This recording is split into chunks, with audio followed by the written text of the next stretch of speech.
Bonjour messieurs, dames, ici Éric Leray pour l'émission Occident. D'abord, j'aimerais vous souhaiter les vœux de nouvelle année 2024. C'est la reprise pour nous, enfin moi je suis un peu en retard, mais je vous souhaite d'abord la santé, c'est le bien le plus précieux qu'on puisse avoir. Et puis une année avec de belles émissions. Toujours dans l'esprit de rester éveillé, de développer l'esprit critique, mais aussi de défendre, puisque mon émission s'appelle Occident, les valeurs de la civilisation occidentale. Qui vient en grande partie de la culture juive. Et c'est pour ça que je suis très proche de cette communauté et que j'aime beaucoup la philosophie et l'esprit. Vous allez voir qu'aujourd'hui, on va aborder cet aspect-là, non pas du point de vue territorial ou militaire, parce que bon, vous savez l'actualité, mais du point de vue spirituel. Et pour ça, j'ai invité Saadia Sidney El Haddad, donc, qui est un rabbin, mais aussi avocat de formation. Bonjour, monsieur El Haddad. Bonjour Éric Curé, comment allez-vous? Bien, très bien, merci. Alors, on n'est pas Shabbat, donc c'est bon, on peut discuter de choses diverses. Mais Yes. d'abord, je vais vous présenter parce que vous êtes quand même quelqu'un de brillant dans vos différentes positions et statuts. Alors, vous êtes fondateur de l'école Yavne, qui a quand même 600 élèves. Vous êtes fondateur du centre Breslev. Et vous êtes inspiré par les enseignements. Alors, excusez-moi si j'arrive pas à le prononcer correctement, mais rabbin Naham de Breslev, maître Ah, hassidique du XVIIIe siècle. exact. Alors, Alors, je vais voilà, vous alors, laisser la parole parce que présentez-nous. Alors, c'est quoi d'abord votre métier d'avocat? Vous êtes spécialisé en quoi? Et on peut éventuellement faire appel à vous. Mais et d'abord, parlez-nous de l'école Yavne. Yavne. Yavne. Alors, rapidement, pour ne pas trop s'allonger sur mon curriculum, d'abord, merci de la présentation, je la trouve un peu trop élogieuse, mais de façon simple, il y a une trentaine d'années, nous avons fondé une école avec 16 élèves qui s'appelle l'Académie Yeshiva Yavne. Et pourquoi donner le nom de Yavne à cette école qui aujourd'hui a 630 enfants sous son toit? C'est simplement, c'est le nom d'une ville en Israël. En Israël, une ville qui s'appelle Yavne. Et quelle est la particularité de cette ville? C'est que lors de la destruction du deuxième temple, il y avait, vous savez, bon, le deuxième temple, ça a été détruit par l'Empire romain, Titus et Vespasien. Et là, à ce moment-là, les sages d'Israël se sont regroupés dans une ville qui s'appelait Yavne et ont relancé, si on peut dire, la spiritualité à travers et l'histoire d'Israël à travers cette ville de Yavne. Donc c'était un renouveau, c'était une possibilité de reconnecter et ça a permis donc de relancer l'histoire. Et donc quand on a fondé l'école, on a pensé que c'était à propos puisque nous aussi on voulait relancer un peu notre culture, notre devenir et c'est comme ça qu'il avait été fondé. Ça c'est pour l'histoire de Yavne. Entre-temps, en parallèle, la communauté juive de Montréal se développe un peu partout. Ils ne sont pas très nombreux. On est à 90 000 juifs à Montréal, mais dans ces 90 000, il y a à peu près 35 000 francophones, dont nous faisons partie de la communauté francophone juive de Montréal, et qui est une communauté unie, mais en même temps diversifiée. Et nous sommes très inspirés, nous sommes à peu près, on va dire, une centaine de familles, très inspirés par les enseignements de Rabbi Nachman de Breslev. Rabbi Nachman de Breslev, c'est un maître hassidique du XVIIIe siècle. Alors, c'est assez marrant parce que nous sommes d'origine séfarade, marocaine, et très fiers de ses origines. Et séfarade veut dire en hébreu espagnol, puisqu'on était à la base dans notre trajectoire d'exil, on s'est retrouvé en Espagne pendant plusieurs centaines d'années. En 1492, la fameuse Inquisition d'Espagne, qui a l'expulsion des Juifs d'Espagne. On s'est retrouvé au Maroc, en Tunisie, en Algérie, dans les pays maghrébins, et de 1492 jusqu'en 1914 au Maroc. Et je remercie, j'en profite pour remercier les monarques marocains qui ont toujours été des gens très accueillants à l'égard de la communauté juive. Malheureusement, le conflit israélo-arabe a détérioré ça et ça fait qu'on a dû quitter et on est venu au Canada. Donc, on est venu au Canada, on s'est réinstallé, on a fonctionné. Et là, aujourd'hui, comme je vous ai dit, on a monté une petite communauté qui s'inspire, une communauté basée évidemment sur la Torah, sur les principes du judaïsme fondamentaux, mais qui s'inspire au point de vue, disons, philosophique, des enseignements de Rabbi Nachman de Breslev, qui est un grand maître hassidique du XVIIIe siècle en Ukraine, et qui essentiellement, ces enseignements sont basés sur la joie, la méditation, la simplicité, la connexion profonde avec Dieu, la prière personnelle. Voilà, c'est un peu ça. Alors d'un côté, on gère l'école, d'un côté, on gère la communauté, la synagogue, le centre d'études talmudiques, parce qu'il faut continuer à étudier la Torah tous les jours. C'est un impératif, comme vous le savez, dans le judaïsme, que tout homme et même toute femme doit étudier le maximum et sanctifier son temps et consacrer le maximum d'heures à l'étude, au renforcement spirituel et à progresser, d'aller de niveau en niveau. Évidemment, on s'entend bien quand on parle de spiritualité. Le ciel, il y a le ciel et la nuit. Un instant, s'il vous plaît, je vous reviens un instant.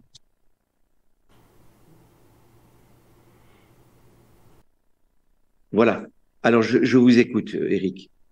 Vous êtes situé à la synagogue où on peut vous rejoindre éventuellement.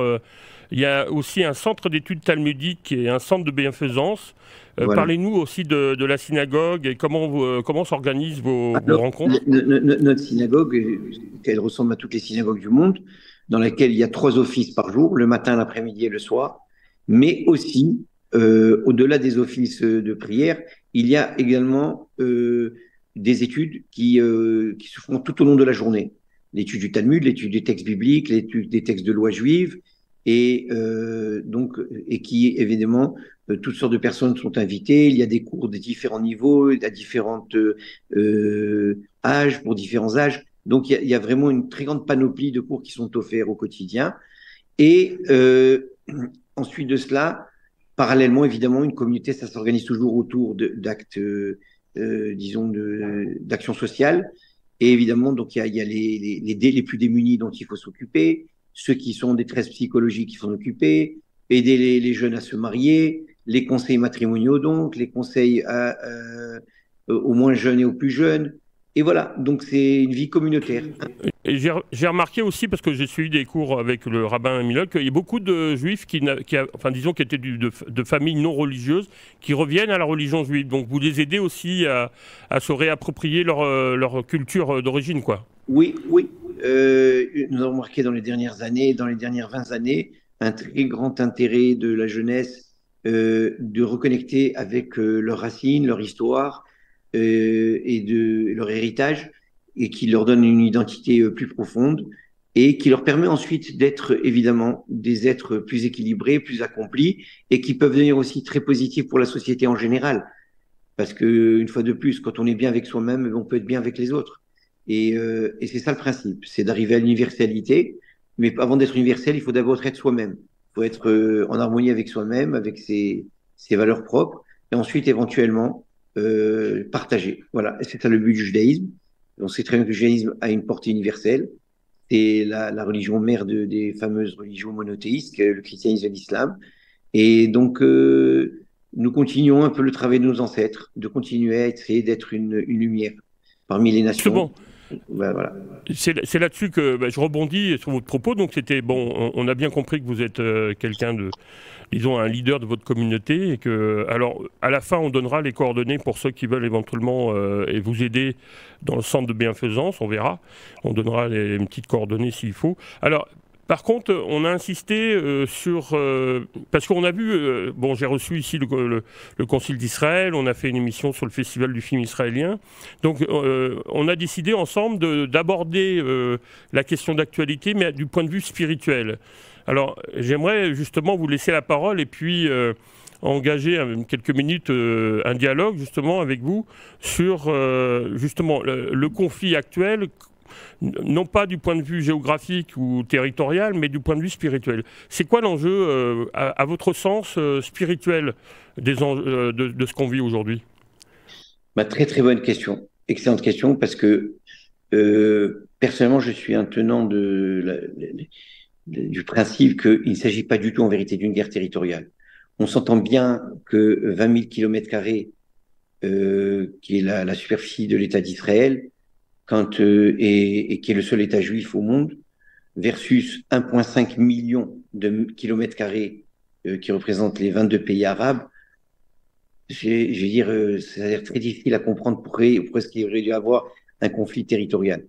Une fois, il y a une petite anecdote qui raconte que George Bush avait été visité en Israël, on a fait un tour d'hélicoptère, Et il s'est exclamé en disant, mais je comprends rien du tout, quoi. Tout ce qui se passe sur la scène internationale, Israël, la Palestine, les trucs, les machins, les pays arabes, les conflits israélo-arabes, tout ça pour un pays qui a même pas la taille de mon driveway au Texas.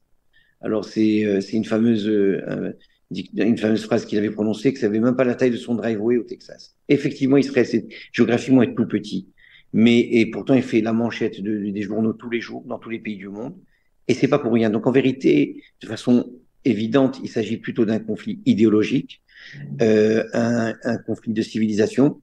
Et c'est là où il faudrait, si on veut trouver des réponses et arriver à une paix durable et sincère, eh ben, il faudrait d'abord aller au fond du problème.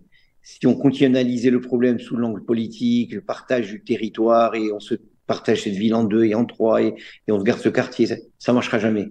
Il y aura toujours des difficultés. Par contre, si on essaie de comprendre à la racine du problème, eh ben, c'est là où est-ce qu'on va trouver. Alors, pour faire une histoire courte, parce qu'on n'a pas beaucoup de temps, évidemment, on pourrait passer des heures et passer à travers les textes. Mais il faut aller très, très simplement, droit au but. Je m'adresse ici évidemment à des gens qui partent du principe que la Bible, la Torah, l'Ancien Testament est quelque chose qui est véridique, qui est acceptable, aussi bien par le christianisme que par l'islam. Et tout le monde reconnaît que le premier à qui Dieu s'est adressé, le premier des croyants, c'est Abraham, l'origine de tout. Abraham a eu 2 enfants, Ishmaël et Isaac. Isaac, à son tour, a 2 enfants, Ésav et Jacob. Jacob qui apporte un deuxième nom qui s'appelle Israël. Et donc, on se retrouve, en vérité, avec 3 acteurs. Et ça, c'est un truc très intéressant. Cette histoire date depuis 3700 ans, qui est consignée dans la Bible. Elle nous parle de 3 acteurs principaux. Ismaël, fils aîné d'Abraham, Isaac et son fils Jacob, Israël, et Ésaü. Israël, c'est Israël. Ismaël, c'est le représentant de toute la nation arabe, musulmane, arabo-musulmane.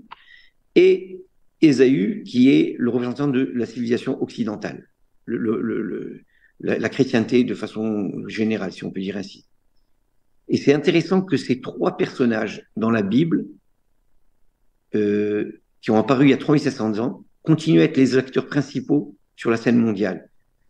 Là, on peut déjà déduire que la Bible avait c'est prophétique, et on le sait bien puisque c'est divin, donc par définition, c'est quelque chose qui est éternel. Déjà, la Bible nous parle de ces 3 personnages et nous montre qu'ils ont entre eux des revendications différentes et des fois opposées, et qui vont en vérité se perpétuer à travers tous les siècles et jusqu'à aujourd'hui. Lesquels? C'est très simple. Les 3, Isaac, on va dire plutôt Israël, pour être plus précis, Ésav, Ésaü, l'Occident, qui représente l'Occident, et Ishmaël, qui représente le monde arabe, chacun part du principe qu'il a la bonne solution, la formule pour faire de ce monde un monde meilleur. Alors, on va pas rentrer en détail encore une fois de plus. Ésaü, il vient avec le principe que la démocratie, basée sur la philosophie grecque, Socrate, Platon, est la solution à l'humanité et au problème, comment régler et gérer les problèmes de l'humanité et la relation avec Dieu de façon au niveau des règles de la compassion, de l'altruisme, de la bonté, de la générosité, comme on le connaît dans le christianisme et dans les évangiles. Ça, c'est la solution d'Ésav. Ismaël, lui, vient avec une autre solution. Il n'est pas très partenant de la démocratie. Lui, il a un autre modèle de civilisation qu'il prévoit. C'est plutôt un modèle très axé sur la fidélité, sur la foi simple, pure et dure, la prière. C'est l'accès beaucoup plus vers dans cette direction qu'il propose. Et lui, il est le fidèle, et tout celui qui ne tombe pas dans ses croyances devient automatiquement un infidèle.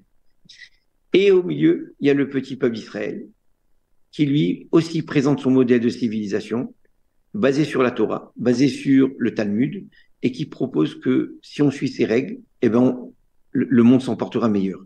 Et donc, depuis le début des temps, depuis l'aube des temps, depuis 3700 ans, on voit ces 3 personnages qui sont véritablement liés, puisque Ismaël et Isaac sont des frères, des demi-frères.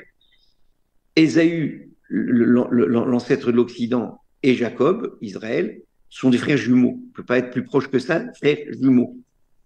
Donc, il y a une grande proximité entre ces trois personnages et chacun, c'est ce que la Torah dit, prétend ou réclame le droit d'aînesse. Mais le droit d'aînesse, il ne faut pas le comprendre comme ayant deux parts dans un héritage, deux chameaux au lieu d'un chameau, pour le cadet ou le benjamin. Le droit d'aînesse, c'est la prétention d'avoir le modèle de civilisation le plus adéquat pour l'humanité. Et les trois ont la même prétention. Chacun est convaincu de son modèle de civilisation et de son modèle de réparation du monde, ce qu'on appelle le tikkun olam. Tikkun olam veut dire la réparation du monde. Par rapport, évidemment, on fait allusion à la faute du premier homme qui s'appelle Adam et Ève, Adam et Ève, qui avaient été les précurseurs de l'humanité, les ancêtres de toute l'humanité, mais qui, bon, on sait très bien, se sont, on va dire, égarés un petit peu. Et donc aujourd'hui, il faut réparer cette faute. Et toutes ces trois religions tentent d'amener des solutions. Et voilà où on en est. Et jusqu'à aujourd'hui, on est dans ce conflit.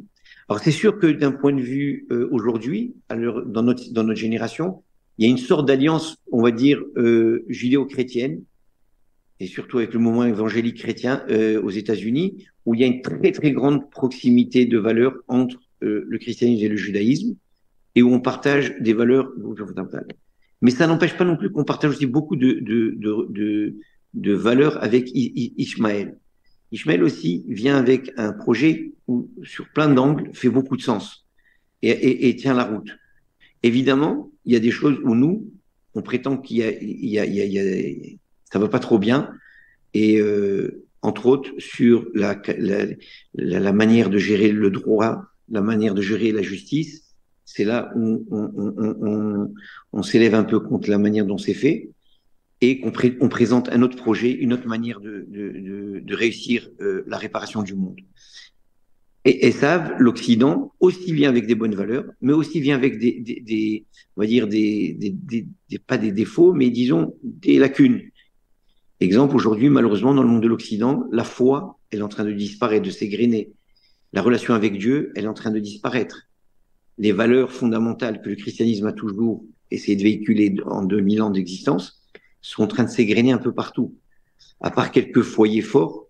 Et donc, il y a ici une perte de vitesse au niveau de la foi et de la relation avec Dieu.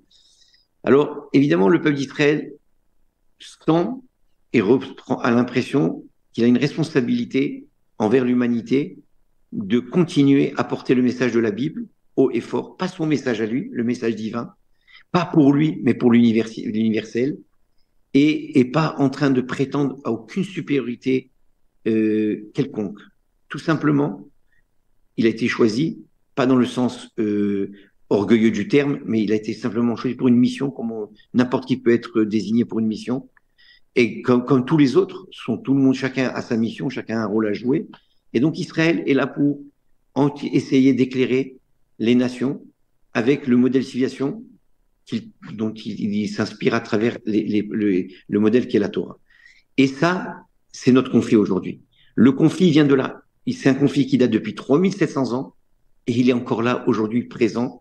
Il prend toutes sortes de peut-être différents aspects, différentes manières de se manifester, mais c'est le même. C'est la même dialectique, la même dynamique qu'il y a entre ces trois personnages et ces trois grosses, on va dire, entités que l'on connaît très bien tous, le monde arabo-musulman, le monde occidental et le monde juif.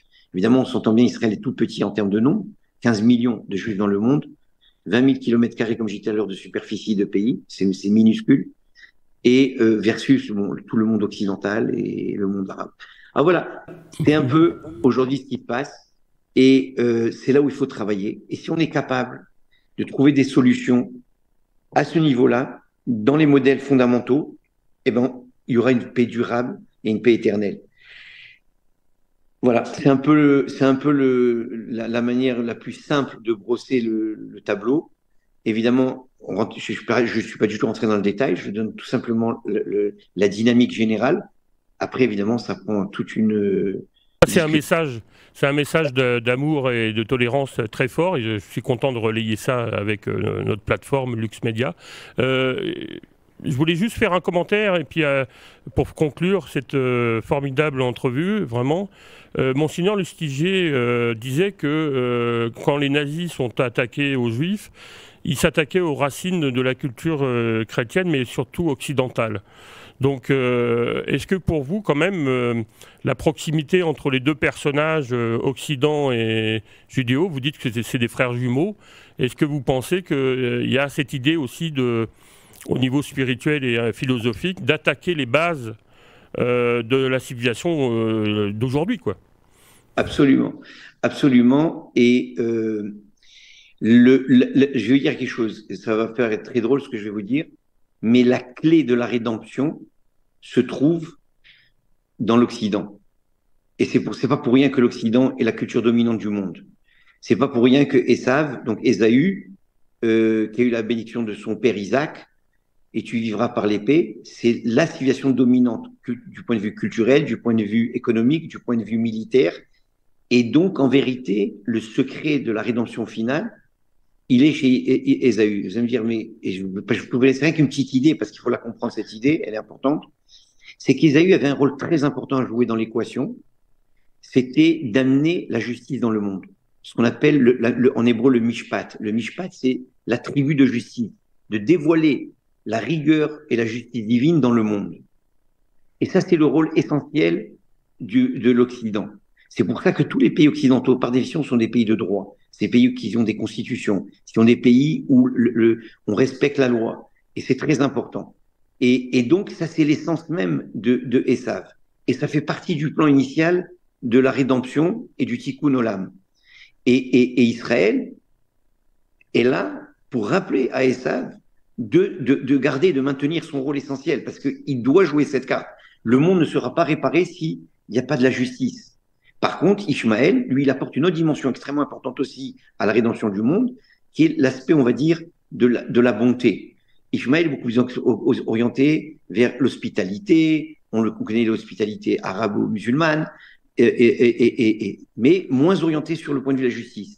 Et par contre, et chacun a ses forces et ses faiblesses, comme je l'ai mentionné précédemment. Et nous, en tant que peuple juif, qui vivons un peu, si on peut dire, et on a été éparpillés dans toutes ces civilisations et les différents continents, on est là toujours pour rappeler quel est l'idéal, c'est de faire une fusion de ces deux qualités. La fusion de la qualité de la bonté, de la foi simple, de la prière de Ishmaël, avec le côté justice, droit et droiture. Et quand les deux se lient, dans le sens positif du terme, évidemment, parce que malheureusement, il faut y avoir des alliances très négatives, mais quand c'est des alliances qui sont positives, eh ben, là, tout fonctionne. Et tout peut fonctionner, et on peut arriver à quelque chose d'extraordinaire. Donc, il y a un espoir extraordinaire, rien qu'on puisse s'entendre, et que personne ne pense que pour exister, il doit éliminer l'autre. Et c'est ça l'erreur que, malheureusement, transpire un peu dans les deux camps, les trois camps, c'est que pour que j'existe, il faut que l'autre il disparaisse. C'est qui est complètement faux. Dieu a un immense plaisir de voir tous ses enfants, soit l'aîné, le cadet, le benjamin, le petit, le plus grand. On est tous les enfants de Dieu. Et on est tous la création de Dieu. Et Dieu n'aura de plaisir et de joie et de sérénité que lorsqu'il verra son projet d'humanité réussi à travers cette entente universelle. Et que chacun, comme dans un beau bouquet de fleurs, chacun amène le meilleur de soi-même. Une fois, il y a un rabbin qui disait à quoi ressemble le rôle d'Israël dans le monde. C'est très simple. Prenez un collier de 70 perles. Chaque perle représente une nation. Chaque perle représente une facette de la Torah, une facette du divin. Ces 70 perles sont les 70 nations. Parce que la Torah, elle parle de 70 nations. Et c'est à peu près ça qu'il y a dans le monde. Il y a à peu près 70 nations. Malgré 480 pays et quelques, il y a véritablement 70 nations fondamentales. Et le peuple d'Israël, c'est comme le fil qui enfile toutes ces perles et qui fait le fermoir. Et on amène ce beau collier au maître du monde qui est Dieu, le bon Dieu. Et ça, c'est ça l'idée. L'idée, c'est de comprendre que chaque nation a des valeurs extraordinaires. Et oui, entre Israël et Esav, il y a encore une plus grande connexion, de par le fait qu'ils sont des frères jumeaux, de par le fait qu'ils partagent énormément de valeurs, mais il y a aussi cette proximité avec Ishmaël. Dans les bons moments de l'histoire, il y a eu des grands moments de rapprochement entre le judaïsme et l'islam. Donc, en vérité, Israël se veut être le pont des nations, se veut être celui qui relie tout le monde. Et c'est pour ça que les Juifs ont été exilés dans les 4 coins du monde. C'est pas par hasard. Une toute petite nation qui est éternelle et qui sera jamais détruite au déplaisir de certains. Mais elle est là pas parce qu'elle a voulu dominer ou on l'emportait. C'est impossible de dominer. Personne ne cherche à dominer mais simplement pour être un catalyseur, pour être une nation qui va pouvoir à chaque fois mettre les forces ensemble, soit des enjeux, des fois socio-économiques, des enjeux. C'est pour ça qu'on a vu les Juifs ont toujours été impliqués dans tous les domaines de la société dans laquelle ils œuvrent, où ils ont été abrités, où ils ont habité. Et ils ont toujours amené cette touche, cet ingrédient où ils laissent transpirer les valeurs de la Torah, les valeurs de la Bible, toujours encore pour faire des connexions. Soit à l'époque, c'était les trésoriers de tous les rois, c'était toujours des Juifs. Mais ils connectaient les royaumes entre eux, ils connectaient les empires entre eux. Ils avaient toujours un rôle fédérateur. Et jusqu'à aujourd'hui, on voit que les Juifs dans les 4 coins du monde, quand on parle du lobby juif, quand on parle du complot juif, c'est du n'importe quoi. C'est parce que tout simplement les Juifs cherchent toujours de faire des liens entre des échanges et des créer, mais des échanges véritables, basés, des échanges économiques, des échanges culturels, des échanges spirituels, mais jamais dans le but de prendre le contrôle, mais dans le but justement d'unifier toutes ces forces et de créer quelque chose d'extraordinaire pour la gloire de Dieu et la réussite du projet divin. Très bien. Alors là, je pense que c'est une super conclusion. Alors, j'aimerais que vous donniez vos coordonnées pour le centre de bienfaisance, pour ceux qui veulent éventuellement faire un don ou aider votre démarche, parce qu'on l'a compris en vous écoutant qu'il y a une vraie ressource spirituelle auquel on peut aller se ressourcer, on va dire. Donc, est-ce que vous auriez des coordonnées ou un site internet? Je peux donner... attendez... Par cœur. Je vous donne l'adresse, si ça peut aider. L'adresse. Attendez, vous savez quoi? Je vais donner mon email. Ça va être plus facile. Je pense que ça va être plus facile.